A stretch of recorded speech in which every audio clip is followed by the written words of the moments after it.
قرآن مجید میں دوسرے مقام پہ اشارہ فرمائے من کان فی ھذہ اعمی فہو فی الآخرۃ اعمی واضل سبیلا، جو اس دنیا میں اندھا رہا کل قیامت کے دن بھی وہ نابینا اٹھایا جائے گا۔ دنیا میں اندھا رہنے سے کیا مراد ہے؟ اس نے اپنے مقصد زندگی کو ہی نہ سمجھا۔ 60 سال کی، 70 سال کی، 50 سال کی زندگی عطا کی گئی تھی، یہ زندگی کیوں عطا کی گئی ہے؟ وہ منصوبہ بندی اس دنیا کی زندگی کے لیے تو کرتا رہا، سویر سے شام تک، شام سے سویر تک لگا رہا جی میں اپنا مستقبل ٹھیک کر رہا ہوں۔ 18 19 20 سال تک اس نے پڑھا، دن رات محنت کی، پھر اس کے بعد ڈپلومے کیے، اس کے بعد اس نے ہنر سیکھا، پھر کاروبار میں آیا، دن رات ایک کر دیا، خوشیاں چھوڑیں، شادیاں چھوڑیں، دوست چھوڑے کہ بس میں اپنا مستقبل بنانا ہے۔ 30 سال کی زندگی میں اس کا مستقبل سیدھا ہوا، 45 سال کی زندگی میں بیماریوں نے حملے کر دیے، 50 سال کی زندگی میں انتقال کر گیا۔ 15 سال کا مستقبل تھا اس کا، جس کے لیے اس نے جو ہے وہ 35 سال 40 سال صرف کیے۔ یہ تھا اس کا ٹوٹل مستقبل۔ کسی کا 20 سال کا مستقبل ہوگا، کسی کا 30 سال کا ہوگا، لیکن وہ مستقبل کو بھول گیا جس کا ایک دن 50,000 سال کا ہے۔ 50 سال کا نہیں، 50 سال کا نہیں، قرآن بتاتا ہے 50,000 سال کا ایک دن، پھر نہ ختم ہونے والی زندگی۔ میاں صرف اس زندگی کو مقصود تو وہ سمجھے جس کا آخرت کا عقیدہ نہیں ہے، جو یہ یقین رکھتا ہے اللہ رسول پر، اس کو جو ہے وہ کامل یقین ہے، اور قرآن مجید پر اور حدیث طیبہ کے بتائے ہوئے ضابطے اس کو مستحضر ہیں، اور وہ جانتا ہے کہ آخرت ہے، ہم اعمال کی جواب دہی کے پابند ہوں گے۔ یہ دنیا آخرت کی کھیتی ہے، بوائی کا موسم ہے، آخرت کٹائی کا موسم ہے، تو وہ کیسے آخرت سے غافل رہ سکتا ہے؟ تو اگر وہ اس دنیا کی زندگی کو سمجھا نہ اور نابینا رہا تو کل قیامت کے دن بھی نابینا اٹھایا جائے گا۔ وَأَضَلُّ سَبِيلًا، یہ بھٹکا ہوا شخص ہے جس کو مقصد زندگی سے ہی آگے ہی نہیں ہے۔ ہمیں پیدا کیوں کیا گیا؟ ہم آئے کیوں؟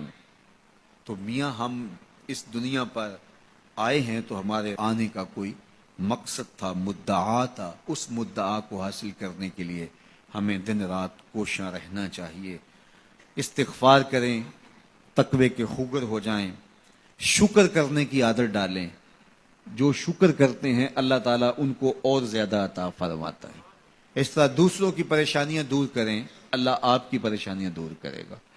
بانٹنے کا مزاج پیدا کریں، آپ کے پاس جو بھی ہے بانٹ دیں، علم ہے تو بانٹیں، خوشیاں ہیں تو بانٹیں، آپ کے پاس دولت ہے تو لوگوں کے دکھ اس دولت سے دور کرنے کی کوشش کریں۔ جب آپ بانٹنا شروع کر دیں گے تو آپ کا رب آپ کو عطا کرنا شروع کر دے گا۔ جو آپ نے دیا ہے، جو بانٹا ہے، وہ بھی آپ کا نہیں تھا، وہ بھی تمہارے رب نے تمہیں دیا تھا، لیکن اس کے بدلے میں جو عطا کرے گا، اللہ اکبر۔ کسی نے کہا کتنا دینا چاہیے؟ تو کہا اگر تم گن گن کے دیتے ہو تو پھر ایسے ملے گا، اگر بے حساب دیتے ہو تو وہ بھی بے حساب عطا کرے گا۔ وہ کسی زمانے کے اندر کنووں سے زمینوں کو سیراب کیا کرتے تھے، کنویں سے پانی نکال کر کے سیرابی ہوتی تھی۔ بعد میں یہ ٹیوب ویل آ گئے تو میرے بزرگ فرمایا کرتے تھے کہ کنویں جا کے دیکھو، ان کا پانی بہت نیچے چلا گیا اور بہت گدلا ہو گیا۔ ان کا پانی تو شفاف تھا اور وافر اور فراواں تھا، اب گدلا ہو گیا اور بہت نیچے چلا گیا۔ تو فرمایا کرتے تھے کہ جب یہ کنویں اپنا فیض باہر دیتے تھے، نیچے سے چشمے پھوٹتے تھے، سوتے پھوٹتے تھے، اور اللہ ان کو عطا کرتا تھا۔ جب انہوں نے باہر دینا چھوڑ دیا تو اللہ نے بھی ان کو عطا کرنا چھوڑ دیا۔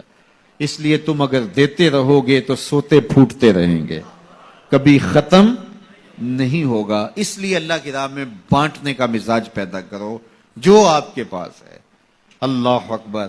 میرے حضور نے تو فرمایا کہ تم راستے سے گزرتے ہوئے کوئی چیز جو راستے میں رکاوٹ بن رہی ہو، اس کو راستے سے ہٹا دو تو یہ بھی صدقہ ہے، اور کچھ نہیں کر سکتے۔ کسی کو ہنس کے مل پڑو، مسکرا کے کسی سے بات کر لو تو فرمایا یہ بھی تمہارا صدقہ لکھا جائے گا۔